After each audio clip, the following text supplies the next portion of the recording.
Glass टूट रहा है, गलता भी नहीं कर ग्लास दे दीजिए गिर रही है। मेरा भी एक है वो ऐसे पर ग्लास टूटा हुआ है बिल्कुल मेरा गिर गई थी मतलब लड़की है गिर रही है। सर की लड़की आई है पेड़ है नहीं तो मेल बस सर की लड़की है पेड़ी तो ये ये बना रहे थे पटक दी मार दी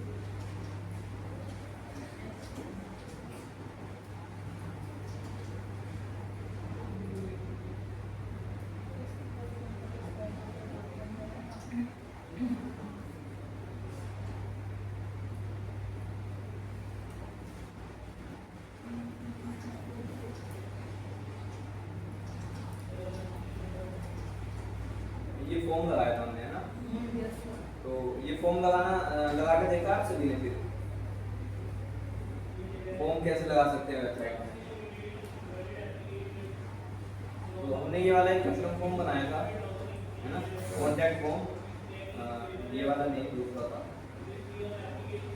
ब्लैंक फॉर्म आ रहा है ना, इसका नेम चेंज हमने नहीं किया था, उसको सबसे पहले नेम चेंज करते हैं ऊपर से।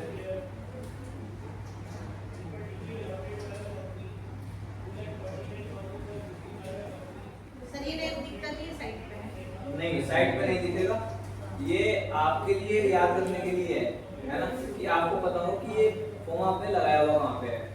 अब आपकी वेबसाइट पे हो सकता है आप अलग अलग सब लैंडिंग पेज वगैरह बना हुआ है ना, अलग अलग जगह फॉर्म लगा हुआ, तो इससे याद रहेगा कि ये फॉर्म मैंने कहाँ पे लगाया है। जैसे मैंने इसका नाम दिया है कॉन्टैक्ट फॉर्म फॉर एलपी, है ना, contact form for landing page, तो ऐसे करके मैंने इसका नाम दिया, भी मेरे ध्यान रहेगा कि ये कहाँ पे लगा हुआ है ना। तो हमने ये फॉर्म बनाया था और इसमें से इसको हटाते हैं।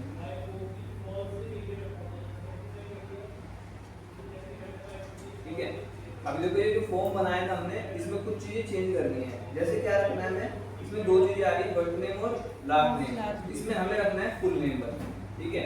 तो इसको हमने किसी भी जो फील्ड हमने अलग अलग यहाँ से ली है ना, राइट साइड से फील्ड ली है, फील्ड लेकर के फॉर्म बनाया है। अब हमें क्या करना है, फील्ड को कस्टमाइज करना है। कस्टमाइज करने के लिए किसी भी फील्ड में क्लिक करेंगे तो उसकी सेटिंग से यहाँ पे ओपन हो जाएगी, है ना। सबसे पहले तो फर्स्ट नेम दिख रहा है और लास्ट नेम दिख रहा है, तो लास्ट नेम को हम यहाँ से हटा देते हैं, ठीक है। अब लास्ट नेम नहीं दिख रहा है, तो इस फील्ड का हम नाम चेंज कर देंगे, इसको हम कर देंगे फुल नेम। तो यहाँ से इसको कॉपी किया फुल नेम को, और फर्स्ट नेम यहाँ पे फर्स्ट नेम आ रहा है, देखो अभी ना ऊपर आ रहा है ना लेवल पे फर्स्ट नेम, और अंदर भी आ रहा है एंटर योर फर्स्ट नेम, इसको चेंज करना है। तो ये ड्रॉप डाउन का जो ऑप्शन है यहाँ पे हम आएंगे और लेवल में आने के बाद में फुल नेम डाल देंगे। और मैंने बताया कि जो ऊपर आ रहा है इसको हम बोलते हैं लेबल, और जो ये अंदर आ रहा है लिखा हुआ है ना, इसको बोलते हैं प्लेस होल्डर। तो लेबल से तो हमने नाम चेंज कर दिया है, अभी नीचे आने के बाद में प्लेस होल्डर से भी नाम चेंज कर देंगे, ये हो गया है। तो ये सिंगल, अभी डबल था ये फर्स्ट नेम और लास्ट नेम, अभी सिंगल हो गया है फुल नेम के नाम से, ठीक है, ये हो गया। अब न्यूमेरिक फील्ड थी ये, न्यूमेरिक फील्ड को हमें क्या बनाना है, इसको कॉन्टैक्ट नंबर, कॉन्टैक्ट नंबर। तो यहाँ से यहाँ पे हमने कॉन्टैक्ट नंबर डाला है, इसी को कॉपी किया और इसको प्लेस होल्डर में डाल दिया है, ठीक है। एडमिन फील्ड लेबल ये है, ये पता नहीं क्या चीज है, यूज भी नहीं करके देती है इसमें। बाकी नीचे आएगा एक रिक्वायर्ड का ऑप्शन, रिक्वायर्ड वाला ऑप्शन अगर आप यूज करोगे तो है ये फॉर्म फिल नहीं होगा अगर कोई इसको फिल नहीं करेगा तो, ठीक है। और अगर जो ये रिक्वायर्ड वाला ऑप्शन आप नो करके रखते हो तो ये ऑप्शनल हो गया, मतलब कोई इसको फिल करेगा तो भी फिल हो जाएगा फॉर्म, और फिल तो नहीं करेगा स्टार आता है वो वाला, हाँ स्टार वाला है। तो मैं इसको रिक्वायर्ड करता हूँ तो यहाँ पे स्टार आ जाएगा, आ गया ना स्टार, ये आ गया। तो ये सब चीजें हैं। इसमें भी एक आपके पास में ऑप्शन आता है कि आप इसमें नंबर वेरीफाई कर सको, है ना, उसी का ऑप्शन है। तो ये मैक्स वैल्यू ये तो होगा ना, ये काफी वर्ड्स सारी का चीजें। वर्ड्स की लिमिट होगी ना, सर इसमें डिजिट्स का भी लिखा होगा ना हाँ, कितने ये है ना, ये हाँ, वाला हाँ, digits हाँ का। मिनिमम वैल्यू मैक्सिमम वैल्यू, तो एक तो ये है और एक नंबर फॉर्मेट, ठीक है। डिजिट क्या है, डिजिट वाले में हम डालते हैं 10, है ना, कि 10 नंबर से अगर ज्यादा कोई डाले तो सबमिट ना हो, ठीक है। ठीक है। तो ये एक तरह से वैलिडेट हो जाएगा, लेकिन मोबाइल नंबर एग्जैक्ट वैलिडेट नहीं होगा, है ना। 10 डिजिट अब वो चाहे ये वैल्यू और मैक्स वैल्यू तो 10 डाल सकते हैं, इसमें भी डाल सकते हैं। हाँ, अब अब कोई 1 2 3 4 5 6 7 8 9 0 करके डाल रहा है तो 10 तो वो फील्ड हो जाएंगे, तो मोबाइल नंबर तो वैलिडेट नहीं होगा। ठीक है, मिनिमम वैल्यू और मैक्स वैल्यू में भी 10 डाल दिया है। ठीक है, तो ये हो गया हमारा कॉन्टैक्ट नंबर वाला फील्ड, इसको सेव किया हमने यहाँ से।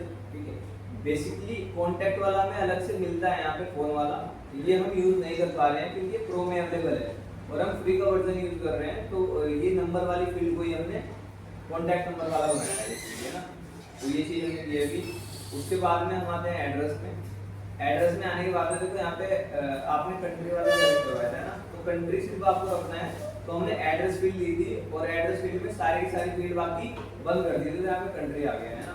हमें कंट्री की जरूरत नहीं है, तो इस फील्ड को मैं हटाता हूँ यहाँ से। ठीक है, तो यहाँ पे हम लेते हैं एक सिंपल टैग। तो जैसे ये अपने कंट्री का और इसमें स्टेट का ये डालते हैं, जैसे अपन ने पिन कोड डाला तो अपने आप स्टेट और वो आ जाती है कंट्री। हाँ, वो आ जाएगा सिटी इसमें भी आ जाएगा। ठीक है, तो टेक्स्ट इनपुट में हम आए। टेक्स्ट इनपुट में आने के बाद में यहाँ पे हम लेते हैं सिटी। सिटी हमने लिया। ठीक है, और यहाँ पे भी आपके पास में ऑप्शन है, सबसे पहले तो हमने सिटी लिया है यहाँ पे। हेलो हेलो,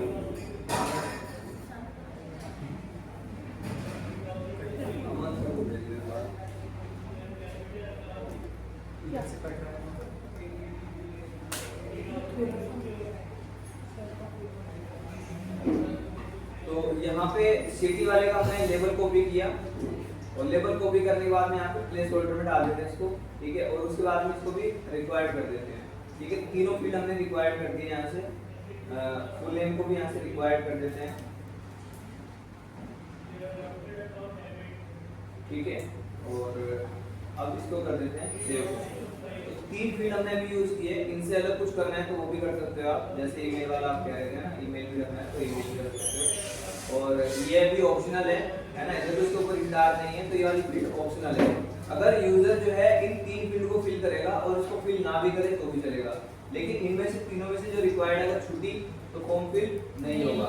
वहाँ पे एक एरर का मैसेज शो करेगा और वो मैसेज क्या होगा, यहीं पे जब हम आएंगे तो required this field is required ऐसे करके मैसेज शो करेगा। ठीक है, तो इसको हम मैसेज के अपने हिसाब से डाल सकते हैं। हाँ अपने हिसाब से चेंज कर सकते हो, लेकिन ये फ्री वाले में नहीं दिया हुआ है, आ तो रहा है ना ये, वो हाँ चेंज कर सकते हो। सर अगर मान लो मैंने फॉर्म लगा दिया अपने पेज पे एंड देन अपन से बैक एंड पे आके एडिट कर रहे हैं तो ऑटोमेटिक अगर आप आपने एक बार सेट कर दिया इसको अपनी वेबसाइट पे और यहाँ से आपने चेंज किया तो ये ऑटोमेटिक चेंज हो जाएगा। जैसे अभी हमने लगाया हुआ है ना, और अभी चेंज यहाँ पे हमने किए हैं ना, वहाँ पे हमने सेट किया हुआ है फॉर्म पहले। अब मैं इसको रिफ्रेश करता हूँ, वो चेंजेस यहाँ पे अप्लाई हो जाएंगे। हो गए, तो ये फुल नेम है और ईमेल, कॉन्टैक्ट नंबर और सिटी। ठीक है, तो इसको एक बार फिल करते हैं यहाँ से। ठीक है, यहाँ से इसको फिल किया। सर एक बार एक मत करो, यदि अपन मैक्सिमम वैल्यू मिनिमम वैल्यू दोनों इसमें टाइम डाल देते हैं, ऐसे टेंस में जाता है। देख रहे हैं, इसकी हमें कुछ सेटिंग और भी करनी होगी। यहाँ पे देखो इस वाली फील्ड में जब क्लिक कर रहा हूँ तो ये पूरा वाइट वाइट हो जा रहा है ना। इसको एक बार क्लिक करके देखते हैं। वैल्यू हमने काफ़ी ज़्यादा ली है।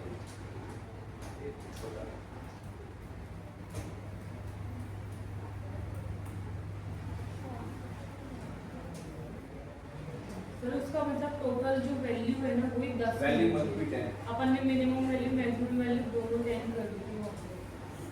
इसको हटाना ही होगा। ऐसे मोबाइल नंबर जो है सभी सही ही डालते हैं ना, इन चीज़ों का आपको करने की जरूरत नहीं है। मैंने काफ़ी ज़्यादा एड्स कर चलाए हैं और काफ़ी ज़्यादा लीड्स भी आई हैं। मोबाइल नंबर सब सही डालते हैं, गलत कोई नहीं डालता है। वैलिडेट वाला ऑप्शन अगर आप करना चाहते हो तो फिर आपको डिजिट्स में आप भर सकते हो ऐसे टाइम, है ना। डिलीट कर दिया। और सर कॉन्टैक्ट फॉर्म सेवन में नहीं होता है तो सर वो दो चीजें तो वैलिडेशन वाली बात जो है फोन नंबर लेना पाते हैं तो मैं कॉन्टैक्ट फॉर्म 7 स्टार्टिंग में किया था, उसमें क्या है कि जब फॉर्म फिल करता है ना तो उसकी इंक्वायरी हमारे पास में नहीं आ पाती है। WP फॉर्म भी यूज करके देखना आप, है ना, उसमें भी सेम चीज़ होगी। इसमें क्या है कि डैशबोर्ड में यहीं पे आके आपको एंट्रीज का ऑप्शन मिलता है। जितने लोग फॉर्म फिल करेंगे सबकी एंट्रीज यहीं पे मिल जाएगी आपको, ठीक है। और सर डब्ल्यूपी फॉर्म में कैसे पता चलेगा उसको? किसमें? डब्ल्यूपी फॉर्म्स में? WP फॉर्म्स में वो कहता है कि प्रोवर्जन हो पहले, या फिर वो आपकी मेल पे भी भेज देता है।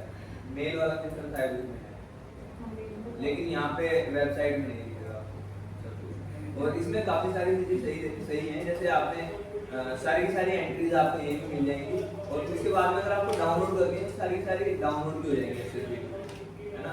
तो ये काफ़ी सारे ऑप्शन हैं फ्री वाले वर्जन में। बस ये फील्ड जो है, अगर ये एक दो फील्ड और दे देते हैं यहाँ पे, है ना, फोन वाला हो गया और फाइल अपलोड करने वाला हो गया, ये वाला फील्ड है ना, तो ये बेस्ट लगेगा। ये फील्ड इन्होंने नहीं दी है तो इस तरह से करके काम चलाना पड़ता है। न्यूमेरिक फील्ड लेकर, ठीक है। इसको हमने यहाँ से सेव किया, यहाँ पे आते हैं, दोबारा से इसको रिफ्रेश करते हैं, और रिफ्रेश करने के बाद में दोबारा मैं इसको फिल कर देता हूँ एक बार।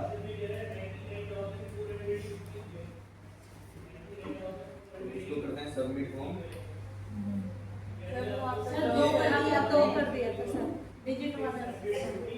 डिजिट वाला चेंज हो गया था क्या? हाँ, दो हो गया था। तो कलर का भी तरीका होगा सेटिंग। कलर की सेटिंग यहीं से होगी, फॉर्म की सेटिंग में से होगी, वो वहाँ से नहीं हो पाएगी।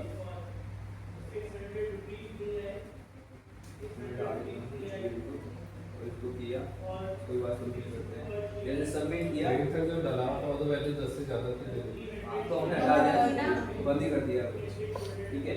तो यहाँ पे आ गया thank you for your message, we will get in touch with you shortly, ठीक है। इसके बाद में हम यहाँ पे आएंगे, तो यहाँ पे एंट्रीज में जब हम आएंगे तो यहाँ पे हमें लीड आ जाएगी। एंट्रीज में दिखा रहा है कि एक एंट्री आई है, तो यहाँ पे हम आए, इसके ऊपर हमने क्लिक किया एक के ऊपर, तो ये जो भी इन्फॉर्मेशन मैंने यहाँ से फिल की है वो हमारे पास में यहाँ पे आ गई है, ठीक है। इसके बाद में अब हमें क्या करना है, देखो जैसे फॉर्म हमने फिल किया, फिल करने के बाद में ये यहीं पर रह गया है ना, इसने यहीं पे थैंक यू का मैसेज शो कर दिया है। लेकिन हम चाहते हैं कि हम इसको ट्रैक करना चाहते हैं, गूगल एड्स, फेसबुक एड्स जब हम चलाते हैं तो हम कन्वर्जन को ट्रैक कैसे करेंगे। ट्रैक करने के लिए हम क्या करते हैं कि जब कोई फॉर्म फिल कर देता है तो उसको थैंक यू पेज पे रिडायरेक्ट कर देते हैं, और उस थैंक यू पेज को ट्रैक करते हैं, है ना, ताकि वो कन्वर्जन काउंट हो जाए, ठीक है। तो वो चीज़ कैसे कर सकते हैं, इसमें पहले एक थैंक यू पेज हम बनाएंगे, ठीक है। यहाँ से ऐड पेज किया, ऐड पेज करने के बाद में यहाँ से पेज हमने बनाया थैंक यू, ठीक है। और टेम्पलेट में हम इसको रखेंगे एलिमेंट ऑफ फुल विड्थ, और इसको किया पब्लिश, ठीक है। एलिमेंट ऑफ फुल विड्थ क्यों रखते हैं, ताकि साइड से वो विजेट्स का एरिया हट जाए ना, तो इसलिए फुल विड्थ किया हमने इसको। और इसके बाद में थैंक यू पेज हमारा बन गया है। अब इसको हमें सेट करना है कि कोई भी फॉर्म फिल करे तो ये थैंक यू पेज पे रिडायरेक्ट हो जाए, ठीक है। तो हम यहाँ से बुलेट फॉर्म में आएंगे, फॉर्म में आएंगे, हमने जो फॉर्म बनाया था उस फॉर्म की सेटिंग में आएंगे, ठीक है। सेटिंग में आने के बाद में यहाँ से देखो दो ऑप्शन आपको मिलेंगे। अभी तो क्या है, कंफर्मेशन टाइप में सेम पेज है, सेम पेज है, ये वाला मैसेज वहाँ पे आ रहा है। इस मैसेज को आप यहाँ से कस्टमाइज कर सकते हो, जो भी मैसेज आपको लिखना है वो लिख सकते हैं यहाँ पे, फिर वो मैसेज वहीं पे लिखा हुआ जाएगा अभी, है ना, जो ये वाला मैसेज आया है यहाँ पे लिखा हुआ। अभी अगर इसको करते हैं टू अ पेज, तो आपकी वेबसाइट के जितने भी पेज हैं वो यहाँ पे आ जाएंगे, है ना। फिर क्या करेगा, फॉर्म फिल होने के बाद में जो पेज यहाँ से आप सेलेक्ट करोगे तो उसके ऊपर रिडायरेक्ट कर देगा आपको, है ना। जैसे हम यहाँ से थैंक यू पेज सेलेक्ट कर देते हैं ना।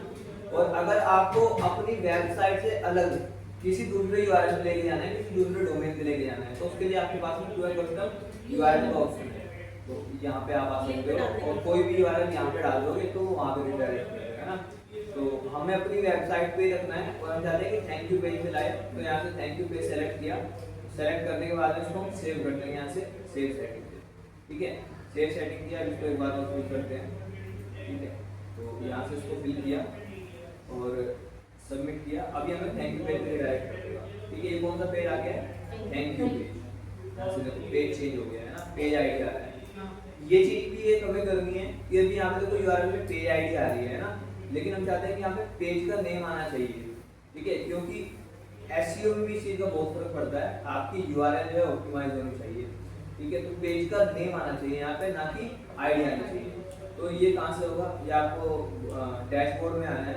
डैशबोर्ड में आने के बाद में सेटिंग में आना है। सेटिंग के बाद में ये आपको मिलेगा परमालिंक्स के अंदर। परमालिंक्स में आप आओगे यहाँ पे, तो यहाँ पे आपको परमालिंक के स्ट्रक्चर कई सारे मिल जाएंगे, 1 2 3 4 5 6 स्ट्रक्चर आपके पास में है। ठीक है, अब देखो 6 क्या क्या है। सबसे पहले डे एंड नेम है। डे एंड नेम में क्या होगा, आपने जिस दिन पोस्ट बनाई है वो डेट आएगी, है ना, और आपकी पोस्ट जो है उसका नेम भी आएगा। ठीक है, मंथ एंड नेम सिर्फ मंथ आएगा। डेट में क्या है, डेट मंथ और ईयर तीनों चीजें आएगी, इसमें सिर्फ मंथ आएगा। ठीक है, न्यूमेरिक में कुछ नंबर्स करके आ जाएंगे। ठीक है, पोस्ट नेम हमें रखना है ना, हमें क्या रखना है इसमें, पोस्ट नेम रखना है। इसमें क्या है, जो भी आप पोस्ट का पेज का नाम दोगे सिर्फ वही आएगा, फालतू कुछ चीज भी इसमें नहीं आएगी, डेट वगैरह भी नहीं आएगी। तो यहाँ से हमें पोस्ट नेम रखना है, पोस्ट नेम रखना है, यहाँ से उसको किया सेव चेंज। अब मैं वापस से यहाँ पे आता हूँ और इसको रिफ्रेश करता हूँ, तो ये पेज थैंक यू पेज नहीं है, this page does not exist बता रहा है, ये 404 आ गया है। ठीक है, क्योंकि ये पेज एग्जिस्ट ही नहीं करता है, उसी पेज को मैंने रिफ्रेश किया है। अब इसको दोबारा से फिल करता हूँ, सबमिट फॉर्म। अब ये ओपन हुआ है थैंक यू पेज।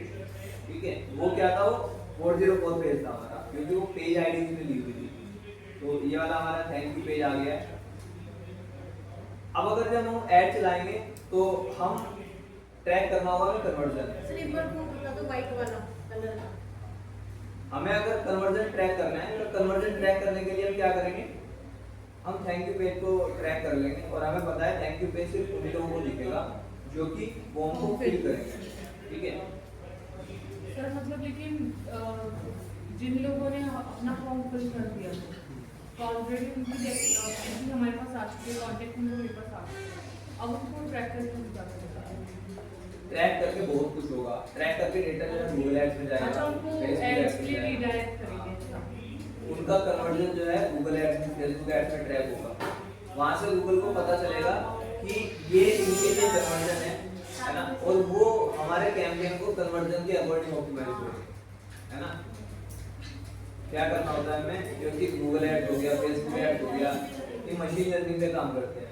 इनको हमें बताना होता है कि हमारे लिए ये कन्वर्जन है, फिर जो हमारा कैंपेन होता है वो उसी के अकॉर्डिंग ऑप्टिमाइज होता है कि वो कन्वर्जन ज़्यादा से ज़्यादा हो। और अगर उनको पता ही नहीं होगा कि कन्वर्जन क्या है तो हमारे पैसे वेस्ट होते रहेंगे, है ना, और रिजल्ट हमें वो नहीं मिलेंगे रिजल्ट, लेकिन वो रिजल्ट नहीं मिलेंगे जो मिल सकते थे।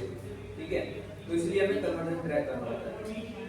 अभी देखो आपको पूरा का पूरा यहाँ पे क्या है, बैक एंड से यहाँ से हमें सिर्फ फॉर्म बनाना है, यहाँ से हमें फॉर्म बनाना है, जो भी फील्ड हमें रखनी है वो रखनी है, और उनमें उनका लेवल क्या रहेगा, प्लेस होल्डर क्या रहेगा ना, और वो रिक्वायर्ड है या नहीं है, वो सब चीजें यहाँ से सेट करेंगे हम ब्लैंक फॉर्म से।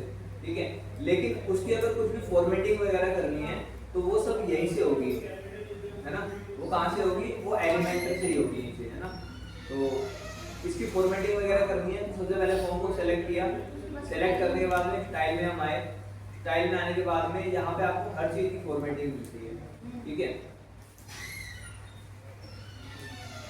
सबमिट बटन, सक्सेस बटन, हर चीज की फॉर्मेटिंग यहीं पे मिल रही है। अभी देखते हैं प्लेस होल्डर। प्लेस होल्डर का टेक्स्ट कलर, ये इसको थोड़ा सा वाइट कर देंगे है ना, ताकि ये प्रॉपर ये हो गया है ना।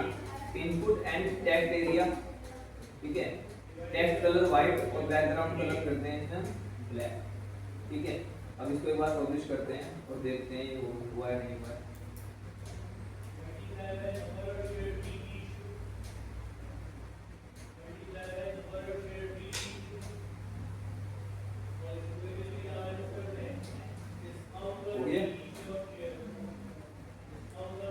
इसको हमने फिल किया, फिल करने के बाद में हमने सबमिट फॉर्म,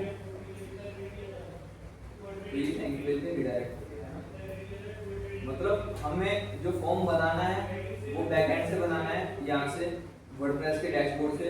ठीक है, और इसकी कुछ भी कस्टमाइजेशन अगर इसमें हमें करना है तो वो जब हम एलिमेंटर में एडिट करते हैं तो कस्टमाइजेशन यहीं से होगा। ठीक है, तो ये तो हो गया फॉर्म बनाना। फॉर्म बना के देखा था आप लोगों ने, देखा था, बन गया था। सर, ये जो ट्रैकिंग पेज वाला होता है ये उससे भी हो सकता है क्या, और गूगल फॉर्म से भी ट्रैकिंग करना पड़ेगा। बताया हाँ, मतलब जैसे पेज को रिडायरेक्ट कर दिया ना पहले, तो ये तो आपने WP फॉर्म मतलब जो फ्लुएंट फॉर्म्स था उसके अंदर वो सेटिंग हाँ की। उसमें देखना होगा, उसमें रीडायरेक्ट का कुछ ऑप्शन आता है, होता है गूगल फॉर्म में भी होता है।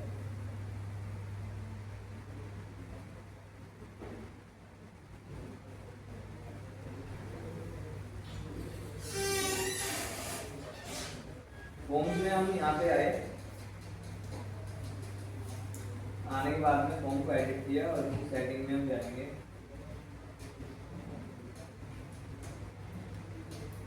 रेस्पॉन्सिव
नहीं, इसमें तो नहीं मिल रहा है। आफ्टर सबमिशन में इसमें कोई ऑप्शन नहीं है हमारे पास रीडायरेक्ट करने का। तो इस पेज को ट्रैक किया जा सकता है क्या? रिस्ट्रिक्शन में क्या बता रहा है? रिस्ट्रिक्शन है, रिस्ट्रिक्शन क्या है? रिस्ट्रिक्शन में चश्मा सही लगाओ। ऐसा रिजल्ट्स जैसे गूगल फॉर्म सपोज अगर अपन यूज करना चाहते हैं तो फिर उसके बाद थैंक यू लिखा हुआ आता है उसमें भी कि योर इसमें कंफर्मेशन मैसेज आएगा। यहाँ पे आप आओगे, यहाँ पे कंफर्मेशन मैसेज जो भी आप देना चाहते हो, अभी तो लिखा हुआ है your response has been recorded, अभी ये लिखा हुआ आता है ना। यहाँ पे कस्टम कुछ लिखना चाहते हो वो भी लिख सकते हो आप। तो फिर वो एक नया पेज भी ओपन करता है इस टाइप नया पेज ओपन नहीं करता है। तो उसको अच्छा वो उसका खुद का लैंग्वेज पेज होता है, लेकिन वो ट्रैक नहीं हो पाएगा गूगल के ऐप से, वो ट्रैक क्योंकि जो ट्रैकिंग होगी वो हमारी वेबसाइट की यूआरएल की ट्रैकिंग होगी, है ना। और वो जो यूआरएल ओपन होता है, वो यूआरएल होता है ओपन इसका खुद का गूगल फॉर्म्स का, है ना। इसको एक बार देख लेते हैं करके। वैसे ई-कॉम वेबसाइट पे अपन ज्यादा परचेज पेज को ट्रैक बनाएंगे ना, मतलब पेमेंट पेज को ट्रैक करेंगे ना फिर इसको ना। पेमेंट पेज को जैसे अगर ई-कॉम वेबसाइट है जहाँ पे प्रोडक्ट्स है, ई-कॉमर्स वेबसाइट की ट्रैकिंग अलग है और हाँ, नॉर्मल जो वेबसाइट होती है उसमें तो थैंक यू पेज ट्रैक तो ये एक तरीके से वो सर्विस वाला पेज के अकॉर्डिंग लीड जब जनरेट करते हैं अभी ट्रैक कर रहे हैं। लीड के लिए। ई-कॉमर्स की ट्रैकिंग तो अलग होती है, काफी डिफरेंट होती है नॉर्मल ट्रैकिंग से। उसमें तो सिर्फ हम थैंक यू पेज ट्रैक करते हैं। उसमें जो ट्रैकिंग होती है वो डायनामिक ट्रैकिंग होती है, क्योंकि उसमें वो कन्वर्जन वैल्यू भी ट्रैक करता है। कन्वर्जन वैल्यू मतलब कितने रुपए का प्रोडक्ट सेल हुआ है ना। और उसमें ऑर्डर आईडी भी ट्रैक करता है और उसमें करेंसी भी ट्रैक करता है। तीन चीजें डायनामिक फील्ड जो होती हैं वो भी ट्रैक होती हैं ई-कॉमर्स में। तो मतलब ई-कॉमर्स में ऐसे जो फॉर्म्स होते हैं इनकी वैल्यू भी नहीं होती है, इसमें तो अपन परचेज पेज को ट्रैक करते हैं instead of thank you page. उसमें परचेज पेज को ट्रैक करते हैं, ऑर्डर पेज को जिस पे हमें ऑर्डर आया है ना, उसको ट्रैक करते हैं। प्लस तीन चार चीजें डायनेमिक फील्ड होती हैं, इनको भी ट्रैक करना होता है ई-कॉमर्स में, ठीक है।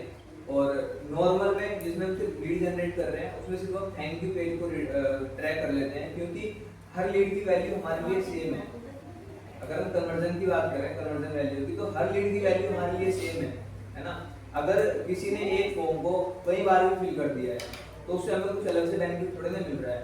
अगर आप जो है एक फॉर्म है मेरी वेबसाइट पे, आपने एक बार फिल किया तो भी मेरे पास सेम इन्फॉर्मेशन आई। अगर आपने उसको 10 बार भी फिल कर दिया तो भी सेम इन्फॉर्मेशन मेरे पास में आई, तो मुझे कुछ फायदा थोड़े ना हुआ, है ना। और कन्वर्जन की वैल्यू भी सेम है, ठीक है, लीड के केस में। और ई-कॉमर्स में क्या है, अगर कोई एक प्रोडक्ट को 10 बार खरीदेगा तो वो 10 बार पे करेगा, है ना। तो उसमें हर कन्वर्जन हम ट्रैक करते हैं और उसकी वैल्यू भी ट्रैक करते हैं, ताकि गूगल को पता चले एक्चुअल में कन्वर्जन की वैल्यू किस वैल्यू प्रोडक्ट ज़्यादा सेल हो रहे हैं, वो सब चीज़ें।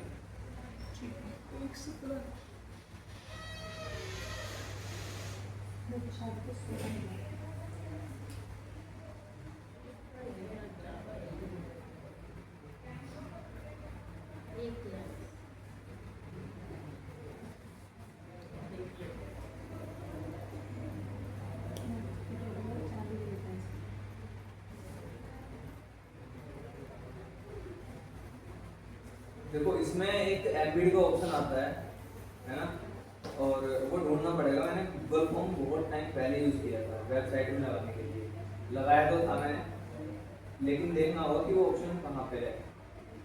ठीक है, एम्बिड का ऑप्शन मिलता है इसके लिए।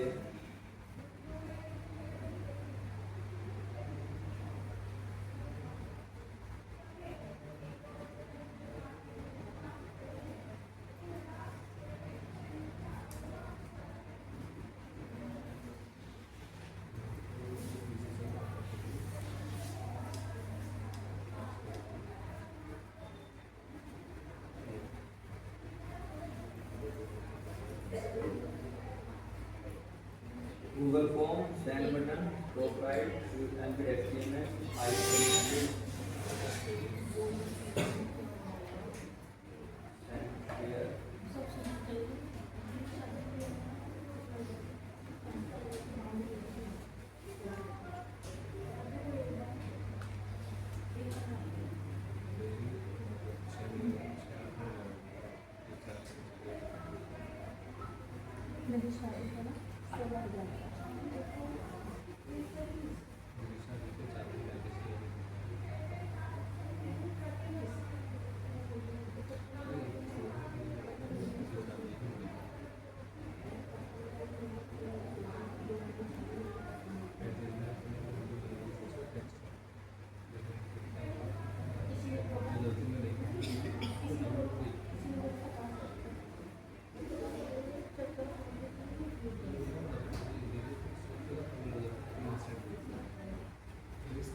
देखो फॉर्म हो गया है। ठीक है, फॉर्म लगा लोगे आप। इसके बाद में अभी बात करते हैं स्लाइडर की।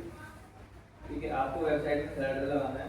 तो इसको ट्रैक कैसे करेंगे वो आप बता रहे थे। इसको ये जो अपना प्रोफाइल फॉर्म है थैंक यू पेज में रिडायरेक्ट हो गया ना, अब थैंक यू पेज को ट्रैक करेंगे। नहीं तो ट्रैक कैसे कैसे होगा? करते हैं? तो एड्स के थ्रू होगा ना। एड्स में हमें पहले कन्वर्जन एक्शन क्रिएट करना होगा, वहाँ से हमें कोड मिलेगा, कोड को हमें वेबसाइट पे लगाना होगा। उससे पहले हमें GTM सेटअप करना होगा वेबसाइट पे। आपको कुछ होगा। वो तो एड्स का पार्ट है। सर अपन फेसबुक पिक्सल से भी ट्रैक कर सकते हैं। हाँ, फेसबुक पिक्सल सेटअप करना होता है वेबसाइट पे, वो ट्रैक करता है। इसमें भी हम इस थैंक यू पेज को URL को ट्रैक करेंगे।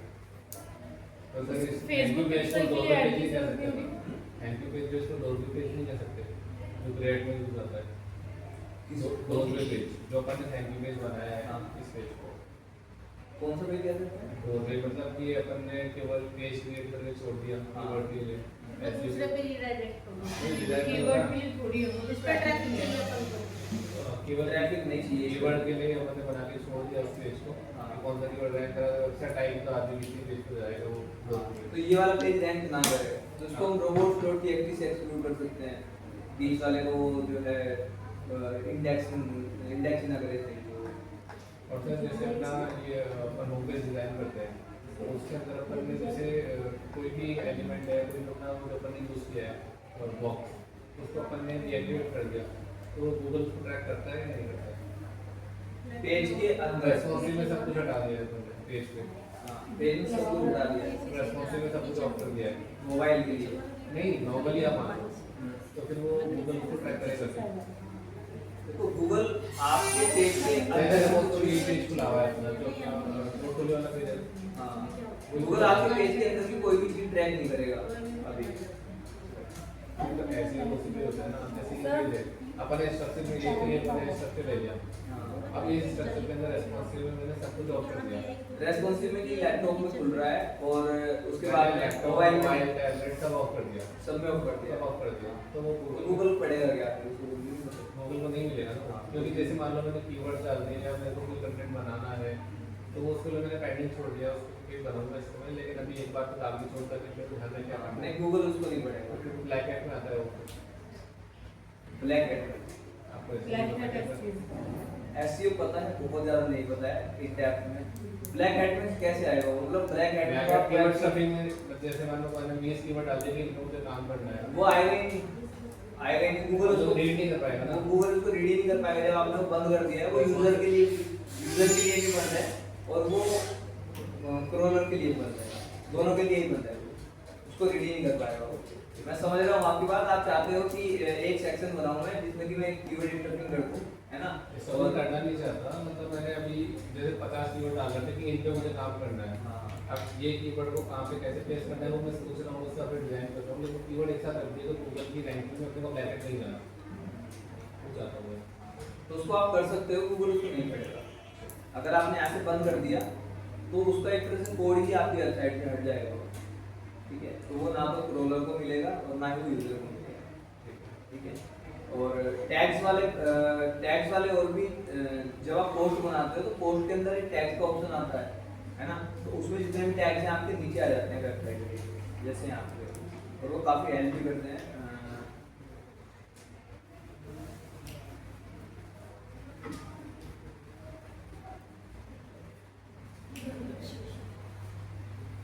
बंद हो गई थी वो।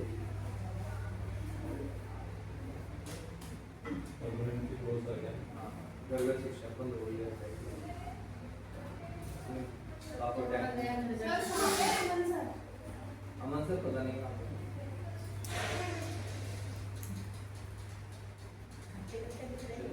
नेक्स्ट आते हैं अभी हम स्लाइडर के ऊपर, है ना? तो स्लाइडर कैसे बनाना है? सर एक क्वेश्चन और है, हाँ। वो अगर मैं अगर only and only pixel use करूँ फेसबुक पिक्सल, तो उसके लिए मुझे ऐड की जरूरत होगी। फेसबुक पिक्सल यूज करना है। देखो फेसबुक पिक्सल क्या करेगा, वो आपकी वेबसाइट का डेटा सारा का सारा फेसबुक एड्स मैनेजर में भेजेगा कि यूजर आने के बाद में आपकी वेबसाइट में क्या क्या एक्टिविटीज कर रहा है, वो चीज भेजेगा। अब आप ऐड रन करो या ना करो, लेकिन वो भेजेगा। इन फ्यूचर जब भी आप ऐड रन करोगे तो वो डेटा आपके काम आ सकता है ना? अगर आपको फेसबुक एड्स रन करना चाहते हो लेकिन इन फ्यूचर करना चाहते हो, अभी आपकी कोई भी प्लानिंग नहीं है एड्स रन करने का, कोई प्लान नहीं है आपका, तो आप फेसबुक पिक्सल को अपनी वेबसाइट में सेट कर सकते हो, क्योंकि उस ड्यूरेशन में जो भी यूजर आपकी वेबसाइट पे आएंगे उन सबका डेटा आपके फेसबुक एड्स मैनेजर में चला जाएगा। तो उस डेटा को आप बाद में यूज कर सकते हो। कैसे यूज कर सकते हो? उन सेम पर्सन को आप रीटारगेट करने के लिए यूज कर सकते हो, है ना? जितने भी वेबसाइट पे आपके लोग आए थे उनको आप दोबारा से ऐड दिखा सकते हो, क्योंकि फेसबुक के पास में सारा सारा डेटा है, वो पिक्सल आपकी वेबसाइट पे लगा हुआ है। तो आप वहाँ से रिटारगेटिंग ऑडियंस बनाओगे और उनको रिटारगेट कर दोगे, ठीक है? फिर उन सेम लोगों को आपका ऐड दोबारा से दिखेगा, ठीक है? तो पिक्सल सेटअप करना बिल्कुल फ्री ऑफ कॉस्ट ही है, उसमें तो कुछ पैसा तो नहीं लग रहा है कि उसमें कुछ लग रहा है। पिक्सल सेटअप करके आप छोड़ सकते हो।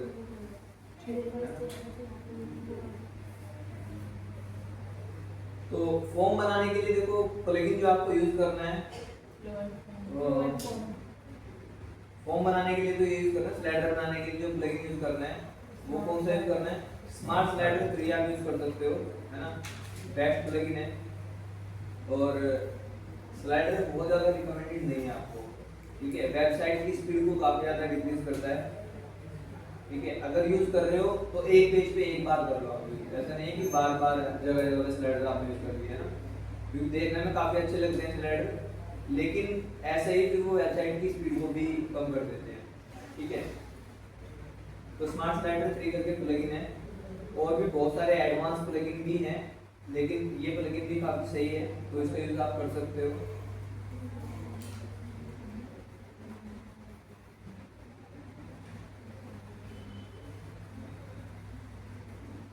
स्मार्ट स्लाइडर 3 में हम आए और डैशबोर्ड में देखो, जैसे आपने इंस्टॉल किया, इंस्टॉल करने के बाद में एक्टिवेट किया, तो वर्डप्रेस के डैशबोर्ड में सबसे नीचे स्मार्ट स्लाइडर आपको मिलेगा ये, ठीक है?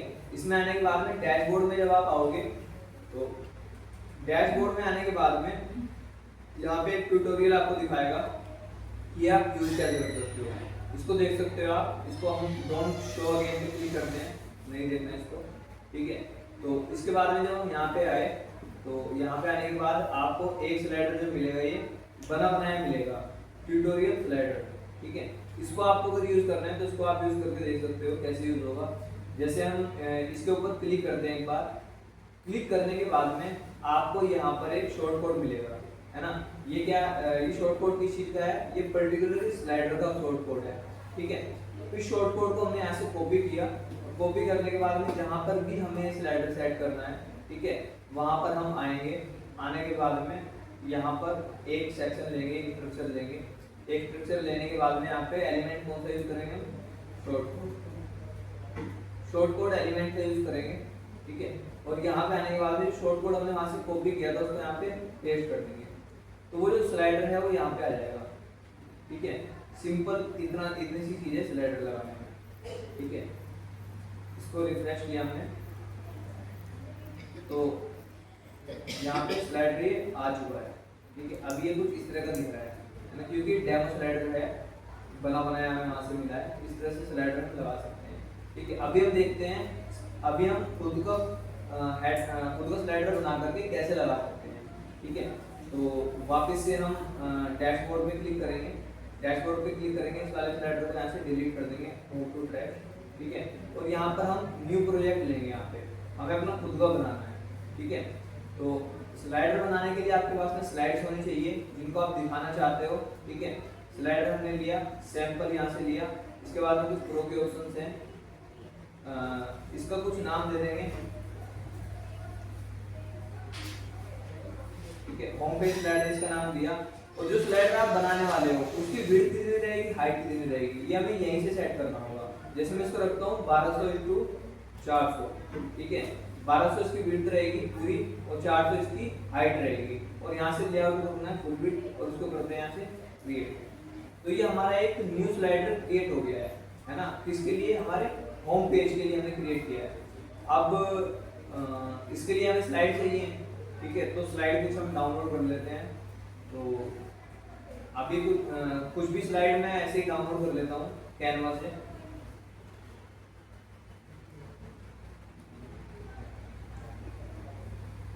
तो कैनवा में हमारे यहाँ पे एक स्लाइड बनी हुई है, 2-3 स्लाइड है इसके अंदर, है ना। इसी को मैं डाउनलोड कर लेता हूँ यहाँ से,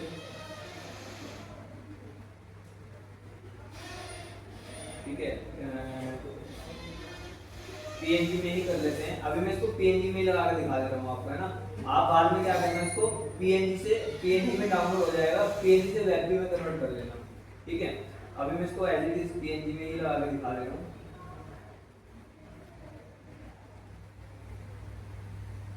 तो ये डाउनलोड हो गया है। अब डाउनलोड होने के बाद में इसको ओपन करते हैं। जी फाइल में आया है, जी फाइल को अनजिप किया,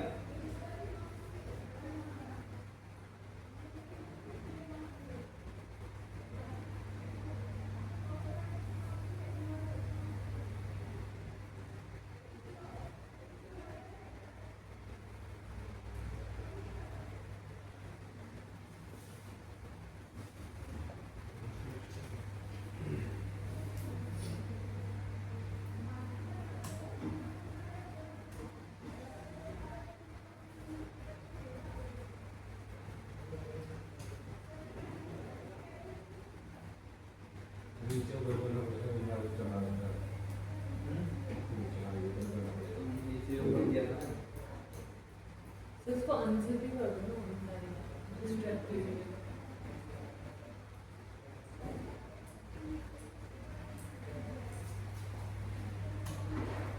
स्लाइडर नाम चेंज किया, तो यहाँ पे कर देंगे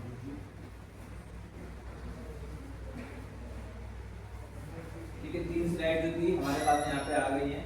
अब अगर इनको वेब में कन्वर्ट करना है तो यहाँ पे पीएनजी टू वेब करके कन्वर्ट हो जाएगा, ठीक है। कैनवा में वैप नहीं है ऑप्शन में, कैनवा में ऑप्शन नहीं, कैनवा में नहीं है, कैनवा में पीएनजी का ऑप्शन नहीं है डाउनलोड करने का, ठीक है। कैनवा में आप आओगे, डाउनलोड में आओगे यहाँ पे, तो कैनवा में पीएनजी का ऑप्शन आपको, वेब का ऑप्शन आपको नहीं मिलता है। जेपीईजी में कर सकते हो, पीएनजी में कर सकते हो, है ना। बाकी पीडीएफ वगैरह है वो कर सकते हो आप, है ना।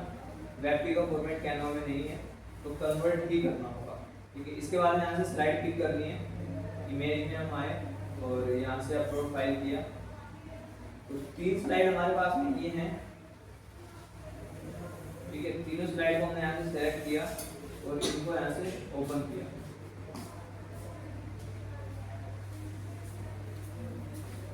आप कैनवा का वो दे देंगे ना।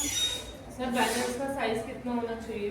देखो बैनर का साइज जो आप लोगे कैनवा में वो आपको सेव रखना है जो आपने स्लाइडर का साइज लिया है ना। आपने स्लाइडर जब यहाँ से क्रिएट किया, साइज इन द सेंस जैसे 169 KB है ये। अच्छा, बैनर का साइज इनका कोशिश करना है आपको कि 200-250 KB से ऊपर ना जाए, ठीक है। इतना ही रहे बस साइज इसका। बैनर्स का, हाँ, पैनल्स का भी है। और image- कोई भी फोटो यूज कर रहे हो आप वेबसाइट पे, उसको साइज कम से कम रहे, जितना कम रहेगा उतना अच्छा है। बस कहने की बात ये है। तो वो उससे कंप्रेस नहीं हुआ था WP ऑप्टिमाइज।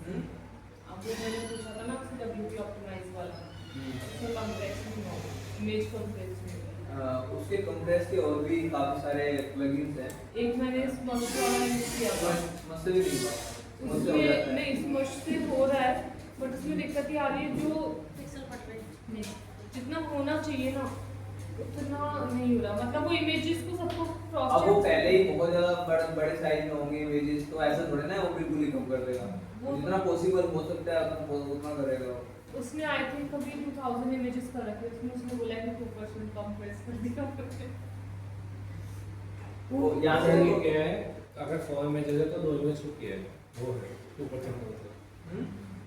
अगर 2% का होता है, अगर 100 इमेजेस है तो 2 इमेजेस को कन्वर्ट किया है उसने, 2% कंप्रेस नहीं है। नहीं मतलब स्टोरेज 2% आपकी वेबसाइट पे जितनी भी इमेजेस थी उसकी हाँ। 2% की है कंपैरिजन। क्लीन हुई है स्टोरेज, ऐसे बोल सकते हैं। 2% स्टोरेज क्लीन हुई है। हाँ ऐसा कुछ। मैं एक बार आज आपको दिखाऊंगी स्मश वाले का, नहीं तो फिर एक और मैंने सर्च किया है स्मश वाले में वो वहीं पे दिखाया जाता है कि ये फोटो इतने केबी की थी और इसने इतने केबी की है। इसमें 12-13 ट्राई कर चुका हूँ, तो ये काम नहीं करता एक साथ। अरे यार मैं तो यहाँ से उसको सक्सेस किया, यहाँ पे देखो हमने बना लिया है अभी, ठीक है, स्लाइडर बना लिया है। अब इस स्लाइडर को हमें वहाँ पे लगाना है, तो इसका शॉर्ट कोड हमने कॉपी किया। वो जो हमने लगाया था शॉर्ट कोड वो पहले वाले स्लाइडर का था, ये वाला है ना, तो यहाँ से हमने इस कोड को हटाया और दूसरे वाले को पेस्ट किया। सिंपल चेंज क्या हुआ है, स्लाइडर का यहाँ पे प्लगइन का यहाँ पे नाम आ रहा है स्मार्ट स्लाइडर 3 और स्लाइडर 1 था वो, और ये क्या हुआ है, ये स्लाइडर 2 क्रिएट हुआ है, नया क्रिएट हमने किया है, तो ये चेंज हुआ है इसमें। इसको पब्लिश किया तो यहाँ पे हमारा स्लाइडर ये लग चुका है। सर एक बार उस पे वापस जाना स्लाइडर वाले उस पे प्लगइन पे। तो अभी यहाँ से देखते हैं, तो ये स्लाइडर लग चुका है, ठीक है। इस तरह से आप कोई भी स्लाइडर लगा सकते हो। अब देखो स्लाइडर तो लग गया है, लेकिन मुझे इसको चलाना पड़ रहा है ना, मुझे स्लाइड को मुझे इसको स्लाइड करके देखना पड़ रहा है कि स्लाइड है ना, ऐसे, ठीक है। मैं चाहता हूँ कि ये ऑटोमेट हो और ये खुद से चले, है ना। कुछ ड्यूरेशन इसके अंदर सेट कर दें, उसके अकॉर्डिंग चले, है ना, 5 सेकंड 7 सेकंड जितने सेकंड तक करना है। तो उसके लिए आपको यहाँ पे ऑप्शन मिलता है ऑटो प्ले का। ऑटो प्ले में आप आए, ऑटो प्ले यहाँ से ऑन किया आपने जो कि ऑफ था, और यहाँ पे स्लाइड ड्यूरेशन कितना आ रहा है 8000 मिली सेकेंड, है ना। तो यानी कि कितना है 8 सेकंड है अभी, है ना। तो इसको मैं अभी के लिए कर देता हूँ एक बार के लिए 5 सेकंड, ठीक है। सेव किया, सेव करने के बाद में यहाँ पे हम आए। 5 अब सेकंड तो बहुत होता है। हाँ इमेज पढ़ने के लिए टाइम तो चाहिए ना, कोई कुछ पढ़ेगा तो। वो तो जितना भी आपने कंटेंट डाला हुआ है थोड़ा बहुत टाइम तो चाहिए होगा कितना ना। टाइम का है? तो ये 5 सेकंड के लिए हो गया है, ठीक है। हर 5 सेकंड बाद में स्लाइड खुद से चेंज होगी है इस तरीके से, ठीक है। अभी इसमें क्या है कि जिसमें एनिमेशन आ रहा है वो आ रहा है लाइक ये राइट में हाँ, ये राइट टू लेफ्ट जा रहा है ना, हॉरिजॉन्टल। इसको हम करते हैं यहाँ से एनिमेशन में आकर के। अब ये हॉरिजॉन्टल है एनिमेशन, तो यहाँ पे आपको काफी सारे एनिमेशन मिल जाएंगे। फेड यूज कर सकते हो आप, फेड काफी सही है। तो इसको सेव किया यहाँ से, आने के बाद में इसको रिफ्रेश करेंगे तो अब ये फेड होके आएगा। अब जो स्लाइड चेंज होगी वो फेड होके चेंज होगी, देखो, ठीक है। 5 सेकंड में चेंज होगी और फेड होके होगी इस तरीके से, ठीक है। अब क्योंकि हमने स्लाइडर को ऑटो प्ले कर दिया है, ऑटो प्ले कर दिया है, तो यहाँ पे जो बटन्स आ रहे हैं इनका तो कुछ भी काम नहीं है ना। जब ये ऑटो प्ले नहीं था तो इनका काम था, इनको हटाना चाहते हो हटा सकते हो, आप रखना चाहते हो तो रख सकते हो। ये भी काम करेंगे, देखो, है ना, ये भी काम कर रहे हैं, इस तरीके से काम करेंगे। आगे अगर आप इनको हटाना चाहते हो तो उसको भी ऑप्शन आपके पास में है, कंट्रोल में आप आओगे, ठीक है, और एरो वाला ही है, एरो को यहाँ से हटा सकते हो आप, है ना। और अगर कोई दूसरे एरो लगाने हैं तो वो भी लगा सकते हो। तो एरो को हमने यहाँ से ऑफ किया और इसके बाद में इसको किया सेव। बाकी आप देख लेना, इसमें बहुत सारी सेटिंग्स आपको मिलेगी। सर एक बार ये है ना फोन के लिए करके बताओ ना, जैसे सपोज अभी है ना मैं ओनली पिक्चर ले रही हूँ, फिर उसके ऊपर टेक्स्ट लिख रही हूँ, तो एक तो मुझे वो एडिट करना बताओ। और अगर सेम स्लाइडर मुझे फोन में भी यहाँ से देखो ये एडिट का ऑप्शन आ रहा है, वो सब ऑप्शन आपको यहाँ से मिलेंगे। इसमें आप आए, ठीक है। आने के बाद में अब इस पे आपको कुछ लिंक लगाना है ना। आप चाहते हो कि इस स्लाइड पे कोई भी क्लिक करे तो वो एक लिंक पे रिडायरेक्ट हो, ठीक है। तो यहाँ से आपको बटन का ऑप्शन मिल जाएगा, ठीक है। ये बटन आप लगा सकते हो जहाँ पे भी आपको लगाना है, ठीक है। और इसके बाद में आपको जो है लिंक का ऑप्शन यहाँ से मिलता है ना। मैं चाहता हूँ कि जैसे कोई वो उसके ऊपर क्लिक करे तो ये वाला फॉर्म ओपन हो जाए, तो मैंने इसको कॉपी किया इसके लिंक को। बिना बटन के भी लगा जैसे डायरेक्टली कहीं बिना बटन के लगा सकते हो। हाँ, इसको हटा देता हूँ मैं। ये लिंक वाला ऑप्शन है, यहाँ पे मिल जाएगा आपको स्लाइड में ही। पूरे पूरे इस पे काम करेगा वो, पूरे पूरे आपके बैनर पे काम करेगा, ठीक है। मिलता है वो स्टाइल में नहीं होगा, ठीक है। हेडिंग टैग तो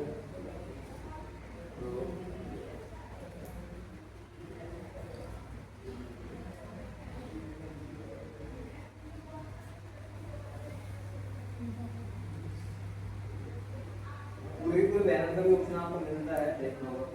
तो वो शायद बटन भी आता है।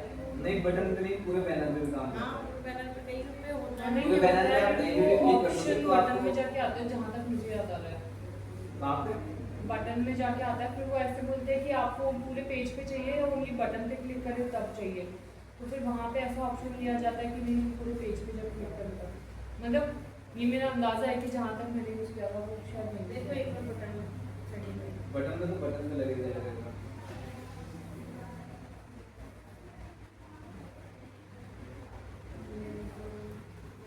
ये आ रहा है ना फुल विड्थ नो रैप। हाँ, मतलब फुल विड्थ अगर तो अच्छी ये तो नहीं बटन है। का है।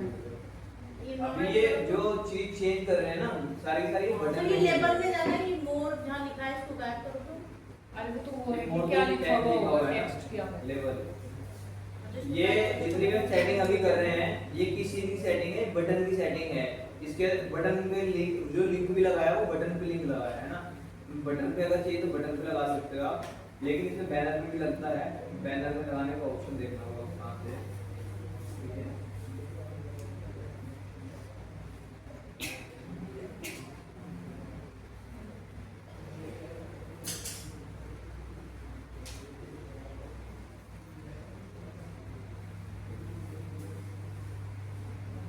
बाकी आपको कुछ भी अगर यूज करना है, कंटेंट वगैरह सब कुछ डालना है तो आप यहीं पे डाल सकते हो ना। ये हेडिंग आ गई, जहाँ भी आपको हेडिंग लगानी है, ठीक है। यहाँ से आप तो इसमें लिंक का आ गया ना, उसमें हेडिंग में ही आ रहा है लिंक का ऑप्शन। हेडिंग में भी आ जाएगा। हेडिंग में वो हेडिंग पे लिंक लगेगी, हेडिंग पे वो क्लिक करेगा हेडिंग पे तब वो करेगा। रिडायरेक्ट होगा, वो हेडिंग का लिंक यही है, ना। ठीक है। तो आपको कुछ भी लिखना है बैनर के ऊपर लिखना है ना, स्लाइडर के ऊपर, तो आप लिख सकते हो। वो सारी सेटिंग यहाँ से होगी, ठीक है। इसके बाद में वापस यहाँ से आते हैं। तीनों की तीनों अलग अलग स्लाइड है, अलग अलग स्लाइड पे जो भी बटन लगाना है आपको, कुछ भी कंटेंट डालना है तो आप यहाँ से लिख सकते हो। और अगर मुझे इसको फोन के लिए रेस्पॉन्सिव बनाना है तो फोन के लिए आप फिर फोन के लिए अगर रेस्पॉन्सिव बनाना इसमें आ है रहा था ऑप्शन आ रहा है फोन कर। तो उसमें आप क्या कर सकते हो, एक स्लाइड का आपने और बनाया, ठीक है। और बनाने के बाद में इस वाले को आपने फोन के लिए बंद कर दिया। यहाँ से यहाँ पे आप आए, एडवांस में आए, रेस्पॉन्सिव में आए। आने के बाद में यहाँ से आप इसको हाइड ऑन मोबाइल पोर्ट्रेट है ना, इसको यहाँ से आपने बंद कर दिया, ठीक है। अब ये आपका जो स्लाइडर है ये डेस्कटॉप में शो होगा और टैबलेट में शो होगा, ये फोन में शो नहीं होगा, ठीक है। तो आपने इसको पब्लिश किया यहाँ से और इसी का एक आपने डुप्लीकेट किया, ठीक है। ये डुप्लीकेट हो गया। इस वाले को आप क्या कर सकते हो, रेस्पॉन्सिव में आप आए, ठीक है। इसको मोबाइल के लिए ऑन कर दो और यहाँ से और यहाँ से इसको ऑफ कर दो। ऑन कर दिया। मोबाइल के लिए ऑन रखो और यहाँ से दोनों में इसको ऑफ कर दो, ठीक है। मोबाइल को ऑफ कर दिया आपने। मोबाइल को नहीं, मोबाइल है ना, मोबाइल को ऑन है, बाकी दोनों off है। नहीं ये बटन जो है ना, अच्छा हाँ ये ऐसे ही है, मतलब कि ये ऑफ करने पड़ते हैं, बाय डिफॉल्ट ये ऑन नहीं होते सर ये हैं। शो हो गए। ये अभी बंद हो नहीं, गया। नीचे वाला शो हुआ है। नहीं, नीचे वाला। नीचे वाला हाइड करने के लिए अब क्लिक करना पड़ेगा, वो लिखा हुआ है ना उस पे। देखो यहाँ पे ये बाय डिफॉल्ट ऑन होता है, ठीक है। अभी हमने इसको डेस्कटॉप पे ऑफ किया है, टैबलेट पे भी ऑफ कर दिया है। ठीक है। अब ये क्या है, ये कहाँ पे शो होगा कि ये सिर्फ और सिर्फ मोबाइल फोन में शो होगा, ये वाला नीचे वाला, ठीक है। ये वाला नीचे वाला मोबाइल में शो होगा और ऊपर वाला जो है डेस्कटॉप में शो होगा। तो यहाँ से इसको सेव किया। सेव करने के बाद में अब आपको मोबाइल में जिस भी साइज के आपको बैनर्स बनाने हैं, ठीक है, मोबाइल के लिए अलग से आप बैनर बना सकते हो। तो वो एक नया स्लाइडर हमें लेना पड़ेगा। हाँ, नया स्लाइडर आपको बनाना होगा मोबाइल के लिए अलग से, ठीक है। जैसे मैं यहाँ से कस्टम साइज लेता हूँ। कस्टम साइज के इसकी विड्थ हमने रखी फॉर सपोज विड्थ हमने इसकी रखी 500, ठीक है, और हाइट हमने इसकी रखी 700, ठीक है। क्रिएट न्यू डिजाइन किया। वैसे एक जो स्टैंडर्ड बैनर की साइज होती है वो हमें क्या लेनी चाहिए? जितना भी आप अपने हिसाब से रख सकते हो, जितना भी आपको लगता है। हमें रखना ये चाहिए कि जब मोबाइल में हमारी वेबसाइट दिखती है, ठीक है, तो जो स्लाइडर है वो पूरा का पूरा दिखना चाहिए, मोबाइल की स्क्रीन में पूरा का पूरा दिखना चाहिए। ऐसा नहीं है कि हमें स्क्रॉल डाउन करना पड़ रहा है और नीचे फिर देखना पड़ रहा है स्लाइडर का बाकी हिस्सा, ठीक है। आपको ऐसा रखना है। और डेस्कटॉप में देखो जैसे यहाँ पे ये है, तो जब हमारी वेबसाइट दिखेगी तो इसके ऊपर हेडर भी होगा, है ना, हेडर भी होगा। तो हमें इतना रखना है कि हेडर आने के बाद में ये पूरा का पूरा बैनर हमारी स्क्रीन पे दिख रहा है ना। हमें इसको स्क्रॉल अप नहीं करना पड़ रहा है बैनर का बाकी का नीचे का हिस्सा देखने के लिए। तो इतना साइज हमें रखना चाहिए। उसी के साथ आइडियली आप क्या साइज लेंगे? मैं तो 1200 या तो लेता हूँ 1200 400 या फिर 1200 500। डेस्कटॉप के लिए? हाँ, डेस्कटॉप। और मोबाइल के लिए? मोबाइल के लिए जो मैंने अभी साइज लिया है, ये साइज आप ले सकते हो। ये साइज सही साइज है काफी, है ना। इसमें भी मोबाइल में ऊपर तो हेडर दिख जाएगा और ये पूरा का पूरा जितना बनेगा ना ये आ जाएगा वहाँ पे। क्या करिए 500 बाय 500? 500 बाई 700। 500 इसकी विड्थ हो गई और 700 इसकी हाइट हो गई, ठीक है। अब यहाँ से मैं बना लेता हूँ उसको, ठीक है। तो जैसे ये स्लाइड मैंने ये रखा,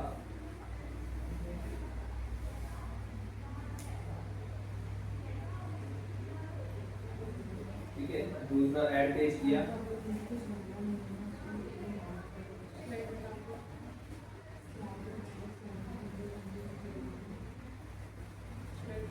दूसरे में ये रखा,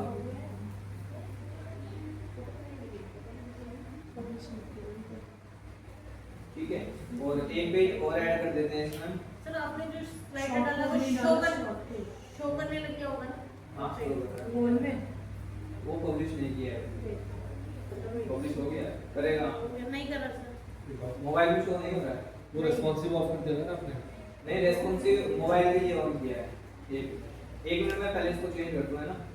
ये किया हमने, इसको शेयर किया यहाँ से।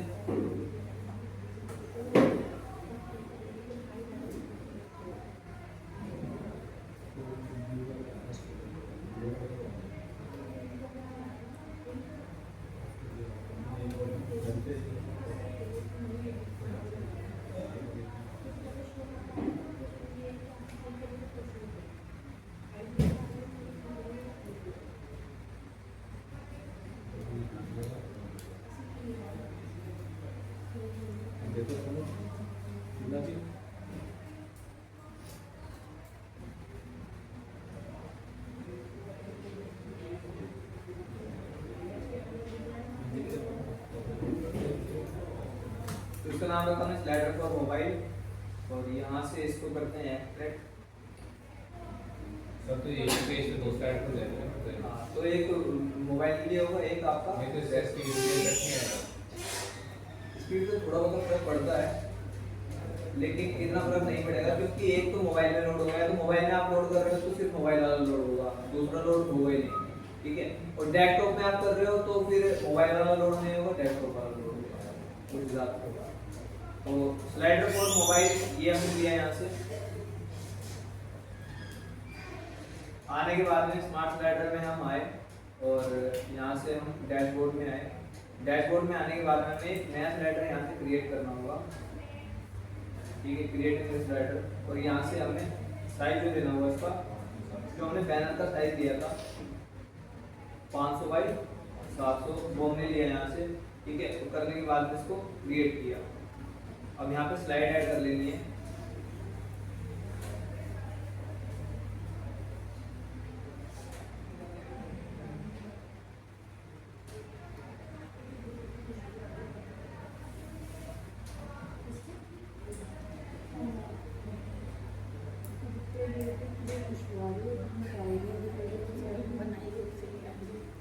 स्लाइड हमने यहाँ से ऐड की। ऐड करने के बाद में हम इसको शॉर्ट कोड जो है ये हमने यहाँ से कॉपी किया, ठीक है। और इसको ऑटो प्ले भी अभी कर देते हैं, यहीं से हम यहाँ से ऑटो प्ले किया और इसको मैं कर देता हूँ 3000, ठीक है। और एनिमेशन में हम आए, यहाँ से इसको करते हैं हम फेड कर देते हैं वापस से, फेड सही है, ठीक है। और एनिमेशन की भी आप स्पीड यहाँ से कम ज़्यादा कर सकते हो कि एकदम से एनिमेशन एकदम से आना चाहिए या धीरे धीरे आना चाहिए ना, उसका भी ड्यूरेशन यहाँ पे है। ये कितना है अभी 800, यानी कि कितना है 0.8 सेकंड, है ना। 1 सेकंड से भी कम है ये 0.8, ठीक है। तो उसको हमने सेव किया यहाँ से। अब कंट्रोल में आकर के इसको एरो को हम बंद कर देते हैं, यहाँ से सेव किया यहाँ से इसको, और शॉर्ट कोड हमने कॉपी कर लिया था। वापस से यहाँ पे आएंगे, ये वाला हमने मोबाइल के लिए रखा हुआ है, तो इसलिए हम आए, इसको हमने यहाँ से इसका शॉर्ट कोड डाल दिया 30, ठीक है। आगे यहाँ पे इसको हमने किया पब्लिश, एक बार मोबाइल में करते हैं। अब सर ये आपने उल्टी कर दी सेटिंग। ये सर ये डेस्कटॉप का था। नहीं, मोबाइल में बनाया नहीं, ये हमें यहाँ से दोनों जगह से हाइड करना है। मोबाइल वाला है। अब हाइड कर देते हैं ऐसे इस वाले के तरफ विशाखा कौन सा ये भी हाइड कर सकते हैं। नीचे, ठीक है। सर मोबाइल के लिए हाइड कर दिया आपने। क्या हाइड को ऑन करना पड़ेगा। हाइड ऑन किया हमने किसके लिए, डेस्कटॉप के लिए और टैबलेट के लिए, है ना। ये बाय डिफॉल्ट जो होता है ये ऑन होता है सबके लिए, तो हमें जिसके लिए हाइड करना है, हाँ पंच करके चले जाओ, आ रहा होगा, है ना। देखो बाय डिफॉल्ट ये तीनों में दिखेगा। अब हमें जिसके लिए हाइड सर ये करना दिख रहा है कि बंद है अभी तीनों में। अब ये तीनों में ऑन है, बंद है। दिख तो रहा है अभी अभी। सर बंद है। अभी चैनल बंद है। सर आप शो में क्लिक करोगे ना तब वो हाँ, open वैसे होगा। ये तीनों में भी ऑन है, और इसमें मैंने सर, क्लिक किया, ऑफ है। अभी हाइड हो ऑफ गया। है सर, ऑफ सर है। वो पे अब ऑन हुआ है। ऑन हुआ है। अब देखो मोबाइल में मैंने किया हुआ है, ये देखो नहीं दिखेगा। सुनो अभी रुको मैं बता रहा हूँ। मोबाइल के लिए मैंने किया हुआ है, नहीं दिख रहा मोबाइल में। अरे पब्लिश नहीं हुआ है तो कहाँ से दिखेगा। बोलने दो, चलो मैं बोलने दो। अभी आपके हिसाब से वो कहिए, हाँ, और मैंने कर दिया। पब्लिश किया। अब इसको एक बार रिफ्रेश करके देखो आप। नहीं आया सर। नहीं दिखा। आप उसके शो पे क्लिक करोगे दिखेगा। सर अभी आई बटन जो है ना आपके इसमें का मोबाइल में का भी पता चल जाएगा ना, उसके ऊपर करिए। तो ये दिख तो रहा है इसमें, मोबाइल में नहीं दिख सर रहा है। शो पे क्लिक करो एक बार। अगर हमने हाइड इस पे क्लिक हाँ, हाँ, किया इस पे तो ये हाइड हो जाएगा। हाँ, नहीं, पब्लिश आप show हो रहा है करो, सर। पब्लिश करो। आप शो हो रहा है। पब्लिश करो आप। शो हो रहा आप है। एक बार पब्लिश करो ना। रुको एक मिनट, मैंने इतनी वेबसाइट में लगाया है ये। राज आप थोड़ी कंफ्यूज उल्टा हो हो गया। गया। कंफ्यूज हो गया। सीमा जी आप ही कंफ्यूज कर रहे हो। नहीं नहीं सही देखो था। दिख तो रहा है, और कैसे दिखेगा खुले सब बताओ। दिख किया रहा हुआ है ना यहाँ से वो, दिख रहा अब है। दिखा है, अब दिखा है। तो बताओ यहाँ अभी से तो वो ऑफ क्या है। आप अब देखो। दिखा है, इतनी देर से नहीं दिख रहा। मेरे में तो दिख रहा है, देखो सर इसके में भी दिख गया। अब दिखा है।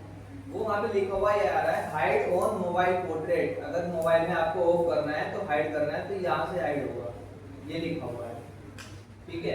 ये बाय डिफॉल्ट ऑन होता है, अगर आपको ऑफ करना है तो ऑफ करना होगा, ठीक है। तो देखो हमने दो स्लाइडर बनाए हैं, इस वाले को हमने मोबाइल में ऑन करना है ना। तो मोबाइल में ऑन करने के लिए इस वाले को हम यहाँ से एज इट इज रखेंगे और यहाँ से इन दोनों को ऑफ कर देंगे यहाँ से, है ना। अब एक बार पब्लिश करो। अब इसको पब्लिश किया, अब ये सिर्फ मोबाइल में दिखेगा, है ना। और डेस्कटॉप में और टैबलेट में कौन सा दिखेगा, ये ऊपर वाला। अभी मैं टैबलेट करता हूँ तो देखो नीचे वाला हाइड हो गया है और ये वाला दिख रहा है, ठीक है। अभी लैपटॉप करता हूँ तो लैपटॉप में ये वाला दिख रहा है और नीचे वाला हाइड हो गया, ठीक है। तो इस तरह से सही दिखेगा। है, अब दिख रहा है। ठीक है सर। तो स्लाइडर आप बना लेना है ना। स्लाइडर की बाकी देखो, स्लाइडर हमें जो बनाना है वो बैकएंड में यहाँ पे बनेगा, है ना। यहाँ पे बनने के बाद में इसका शॉर्ट कोड आपको मिलेगा जनरल वाले में। इस शॉर्ट कोड को कॉपी करना है और लगाने के लिए शॉर्ट कोड का एलिमेंट लेना है यहाँ से, और उस एलिमेंट का यूज करके आप लगा सकते हो, ठीक है। यहीं पे शॉर्ट कोड का एलिमेंट आपको मिल जाएगा, ठीक है। इस शॉर्ट कोड के एलिमेंट की हेल्प से आप लगा सकते हो। सर उसके ऊपर मुझे टेक्स्ट लिखना होगा। अच्छा वो वहाँ से होगा। वो वहीं से हो जाएगा, जल्दी करेंगे। ठीक है। सारी सेटिंग चेंज एक चीज और। सेम जैसे कि है ना, मैंने पीछे है ना एक प्रोडक्ट की पिक्चर लगा दी है और मैं स्मार्ट स्लाइडर में जाके मैं अलग से फिर है ना टेक्स्ट वगैरह रिव्यू बटन्स लगा रही हूँ, तो वो ज़्यादा लोड लेगा या फिर मैं कैनवा से इमेज बना दूँ जिसमें टेक्स्ट देखो वगैरह। इमेज तो लोड हो ही रहा है वहाँ पे, है ना। इमेज में ही अगर आप लिख करके लेके आ रहे हो, अगर आप इमेज नहीं भी लिख के लेके आ रहे हो तो इमेज तो फिर भी लोड हो रहा है, वो तो उतना ही टाइम लेगा, ठीक है। अगर आप अलग से कंटेंट डाल रहे हो तो वो ज़्यादा टाइम लेगा उसमें, क्योंकि वो इमेज तो एडिटिंग है ही है, उसके ऊपर वो कंटेंट भी आ गया है। मतलब वो जो अपन टेक्स्ट वगैरह हाँ, लिखते हैं, टेक्स्ट अगर आप अलग से लिखोगे ना तो वो ज़्यादा टाइम लेगा, क्योंकि वहाँ पे इमेज तो आपका एडिटिंग है ही है, वो है ना, उसके साथ में कंटेंट भी आ गया है, वो भी लोड होगा, तो वो ज़्यादा टाइम लेगा। तो हमें वहीं से कैनवा से बना के कैनवा से आप लिख करके लेके आ सकते हो, ठीक है। तो ये स्लाइडर आप लगा के देंगे ना, और नीचे जो है ये फॉर्म वगैरह ये लगा के